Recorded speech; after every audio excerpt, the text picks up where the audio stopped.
नमस्कार, स्वागत है आपका हमारे चैनल पर। मैं हूं आपके साथ शिप्रा सैनी। देश के 5 राज्यों में विधानसभा चुनाव का चुनावी बिगुल बज चुका है, तो वहीं इस बीच महाराष्ट्र पंचायत चुनाव के नतीजे सामने आए हैं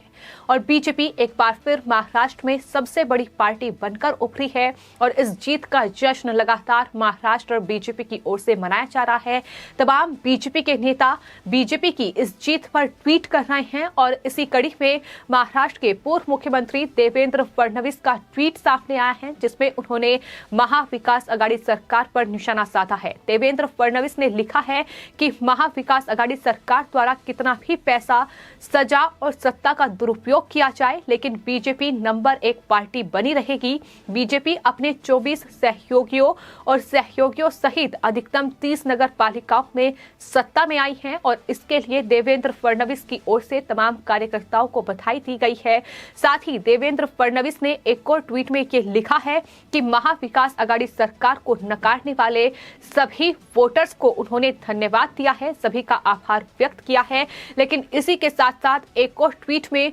देवेंद्र फडणवीस की ओर से लिखा गया है कि एक बार फिर से महाराष्ट्र में ये साबित किया गया है कि चाहे कितनी भी पार्टियां एक साथ आ जाएं, लेकिन इस देश के लोग माननीय प्रधानमंत्री नरेंद्र मोदी जी के नेतृत्व में विश्वास करते हैं और कहीं ना कहीं जो महाराष्ट्र के नगर पंचायत चुनाव में ये बड़ी जीत बीजेपी ने हासिल की है, ये इस बात पर साफ तौर पर मोहर लगा रही है कि प्रधानमंत्री का जो नेतृत्व देश में चल रहा है वो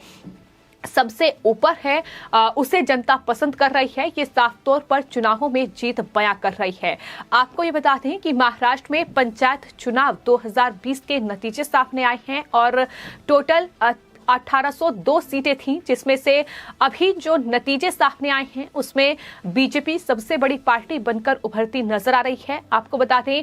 अभी तक जो नतीजे सामने आए हैं उसमें 419 सीटें जो हैं वो बीजेपी के खाते में हैं, तो वहीं 377 सीटें एनसीपी के खाते में गई हैं। इसके अलावा 297 सीटें कांग्रेस पार्टी के खाते में हैं। हालांकि अभी भी जो मतगणना है वो जारी है, यानी अभी नतीजे स्पष्ट नहीं हुए हैं, लेकिन जो भी नतीजे सामने आ रहे हैं उसमें साफ तौर पर ये दिखाई दे रहा है कि बीजेपी एक बार फिर महाराष्ट्र में बड़ी पार्टी बनकर उभर रही है। और ये बीजेपी के नेता बखूबी तरीके से जानते हैं कि महाराष्ट्र में पंचायत चुनाव के ये नतीजे सीधे तौर पर मुंबई महानगर पालिका के चुनावों में काफी बड़ा फायदा बीजेपी को पहुंचा सकते हैं, क्योंकि मुंबई में महानगर पालिका का चुनाव है और ये चुनाव किसी विधानसभा चुनाव से कम नहीं है। ये बीजेपी बखूबी तरीके से जानती है और ये महाविकास आघाड़ी सरकार भी बखूबी तरीके से जानती है। सबसे बड़ी बात यह है कि इन चुनावों में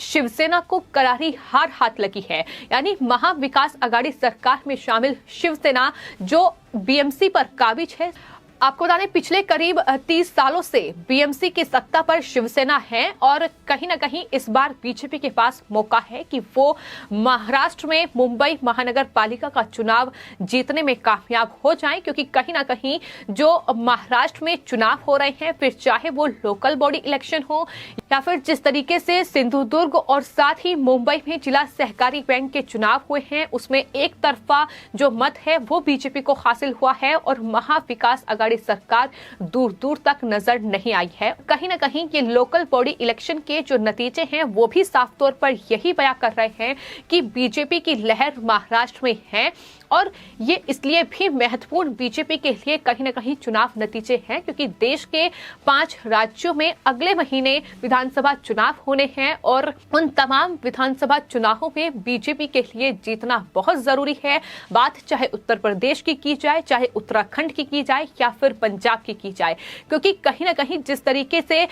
तमाम ये पार्टियां एक गठबंधन के तहत बीजेपी को हराने की रणनीति बना रही है, तो ऐसे में जनता का जो मत है वो साफ तौर पर इस गठबंधन के दावे को खारिज कर रहा है कि बीजेपी को हराना मुश्किल ही नहीं नामुमकिन है। जिस तरीके से गठबंधन लगातार बनाने की कोशिश की जा रही है बीजेपी को हराने के लिए, लेकिन जैसा कि देवेंद्र फडणवीस की ओर से ट्वीट किया गया है कि चाहे फिर पैसों के दम पर चाहे सजा और सत्ता का दुरुपयोग करके बीजेपी को हराने का षड्यंत्र रचा गया हो, लेकिन बीजेपी नंबर 1 पार्टी है और बनी रहेगी। यही ट्वीट जो है बीजेपी की जीत का जश्न लगातार वहां मन रहा। और जो महाराष्ट्र में बीजेपी प्रदेश अध्यक्ष हैं चंद्रकांत पाटिल, उनकी तरफ से ट्वीट किया गया है। चंद्रकांत पाटिल ने लिखा है कि बीजेपी राज्य में सबसे शक्तिशाली पार्टी बनकर उभरी है। इतना ही नहीं, अतुल भातखलकर जो कि बीजेपी के नेता हैं, उनकी तरफ से भी इस जीत पर ट्वीट किया गया है। उन्होंने बाकायदा अलग अलग नगर पंचायत की जो सीटें हैं जहां बीजेपी ने जीत हासिल की है उनका जिक्र भी किया गया है। अतुल भातखलकर ने कड़ेगांव नगर पंचायत में बीजेपी की जीत पर वहां जो कार्यकर्ता हैं, जहां वो वोटर्स हैं, उन्हें धन्यवाद दिया है। इसके अलावा महाराष्ट्र के बीड, आष्टी, शिरोदा, पटोड़ा नगर पंचायतों में बीजेपी की जीत दिलाने वाले तमाम वोटर्स को धन्यवाद अतुल भातखलकर की ओर से दिया गया है। इसके अलावा मंदशिरस नगर पंचायत में भी बीजेपी की बड़ी जीत हुई है। और आपको ये भी बता दें कि कई ऐसी जगह हैं, कई ऐसे नगर पंचायतें हैं जिस पर बीजेपी का नहीं बल्कि शिवसेना या फिर एनसीपी का वर्चस्व रहा है। तो आपको बता दें कई ऐसी नगर पंचायत भी हैं जो शिवसेना या फिर एनसीपी का वर्चस्व, कांग्रेस पार्टी का वर्चस्व उन नगर पंचायतों पर रहा है। लेकिन इन चुनावों में कहीं न कहीं महाराष्ट्र की तस्वीर बदली है और बीजेपी ने कई नगर पंचायतों में बड़ी जीत हासिल की है। कई ऐसी जगह है जहां शिवसेना का वर्चस्व रहा है, लेकिन उसे हराने का काम भी जो बीजेपी के उम्मीदवार थे उनकी तरफ से किया गया है। तो लगातार बीजेपी इस जीत का जश्न मना रही है और यहां तक कि सोशल मीडिया यूजर्स भी लगातार एनसीपी और शिवसेना पर सवाल खड़ा कर रहे हैं। उन्हें जवाब भी दिया जा रहा है कि दरअसल जो सुप्रिया सुले है यानी शरद पवार की बेटी, जो ये दावा करती थी कि अकेले देवेंद्र फडणवीस आखिर क्या कर सकते हैं, लेकिन अकेले देवेंद्र फडणवीस नहीं बल्कि पूरी बीजेपी किस तरीके से महाराष्ट्र में महा विकास आघाड़ी सरकार को करारा जवाब दे रही है, ये तमाम चुनावी नतीजे बता रहे हैं। इससे पहले महाराष्ट्र में जो नागपुर और अकोला विधान परिषद चुनाव हुए थे उसमें भी बीजेपी ने बड़ी जीत हासिल की थी। आपको बता दें 6 सीटों पर विधान परिषद के चुनाव हुए थे, जिसमें से 2 सीटें बीजेपी ने निर्विरोध जीती थी और इसके अलावा 2 सीटें नागपुर और अकोला में बीजेपी ने अपनी जीत हासिल करते हुए विधान परिषद में बहुमत हासिल किया था। तो लगातार बीजेपी जीत रही है और कहीं न कहीं महाराष्ट्र की जनता महा विकास आघाड़ी सरकार और शिवसेना को करारा जवाब दे रही है कि किस तरीके से सत्ता का दुरुपयोग महाराष्ट्र में हो रहा है। महाराष्ट्र में जिस तरीके से सरकार के घोटाले सामने आ रहे हैं, भ्रष्टाचार सामने आ रहे हैं, जो वसूली के तमाम मामले सामने आ रहे हैं, जिस तरीके से महाराष्ट्र में एक के बाद एक मंत्री और नेताओं पर ईडी और सीबीआई जैसी केंद्रीय जांच एजेंसियां नकेल कस रही हैं, उसका ही ये खामियाजा है जो महाराष्ट्र में महा विकास आघाड़ी सरकार को भुगतना पड़ रहा है। और कहीं न कहीं बीजेपी से अलग होकर सत्ता के लालच ने जो शिवसेना को कहीं न कहीं जिस तरीके से डुबाने का काम किया है वो लगातार हम महाराष्ट्र में देख रहे हैं। शिवसेना ने बीजेपी से अलग होकर अपने ही पैरों पर कुल्हाड़ी मार रही है, क्योंकि इस तरीके की स्थिति फिलहाल शिवसेना की महाराष्ट्र में दिखाई दे रही है। एक वक्त था जब महाराष्ट्र में शिवसेना का वर्चस्व था, बाला साहेब ठाकरे की पार्टी को कौन नहीं पहचानता था, किस तरीके से एक अलग पहचान थी और बीएमसी में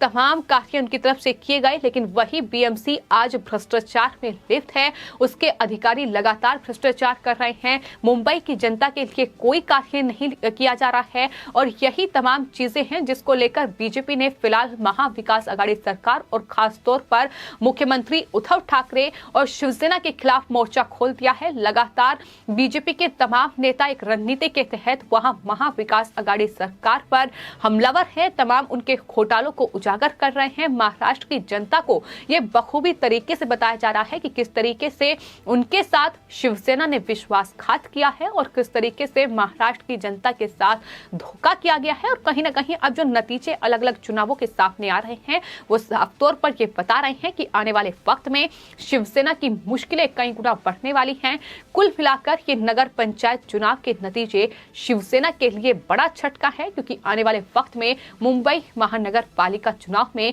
शिवसेना के लिए ये नतीजे मुश्किलें बढ़ा सकते हैं। फिलहाल आपकी इस पूरे मामले पर क्या राय है हमें कमेंट बॉक्स में जरूर लिखें और चैनल को सब्सक्राइब करें। धन्यवाद।